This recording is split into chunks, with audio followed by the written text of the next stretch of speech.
څه شوي عبدالرحمانه؟ څنګه دومره ټوخیږي؟ راته ښکاري چې کرونا وایرس نیولی یم. نه پوهېږم چې ژوندی به پاتې شم که نه. معلومه نه ده چې څه به راباندې وشي. داسې مه وایه او مه ناامیده کېږه. نور به څه ووایم عبدالله وروره؟ ما اورېدلی دي چې څوک کرونا وایرس ونیسي هغه ژوندی نه پاتې کېږي، ځکه چې دا ډېر خطرناک دی. زه یې ډېر اندېښمن کړی یم. یاره دا خو دومره د اندېښنې او خفګان خبره نه ده. پر الله تعالی یقین ولره، هیڅ هم نه در باندې کېږي.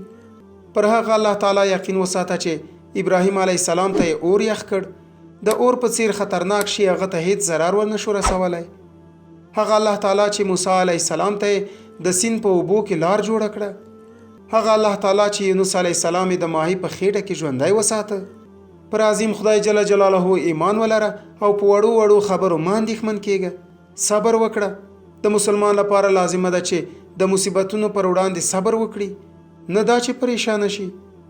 الله تعالی د قرآن مجید سورة البقره 155 آیت کې فرمایلی: الذين اذا اصابتهم مصیبه قالوا انا لله وانا الیه راجعون. الله تعالی په دې آیت کریمه کې د ایمان خاوندانو یوه ځانګړتیا بیان کړې ده. هغه دا چې کله کوم مصیبت راځي هغوی وایي چې بې له شکه موږ الله جل جلاله پیدا کړي یو او بیرته هغه ته ورګرځو. د ایمان خاوندان هیڅکله هم دا اندېښنه نه کوي چې پر ما به څه کیږي او څنګه به شم. پوه شوې عبدالرحمانه؟ هو ته سمه خبره کوې، دا حقیقت ده. اما اوسني مسلمانان د کرونا وایرس ولې دومره اندېښمن کړي؟ دا ځکه چې نن سبا د مسلمانانو ایمان ډیر کمزوری شوی دی.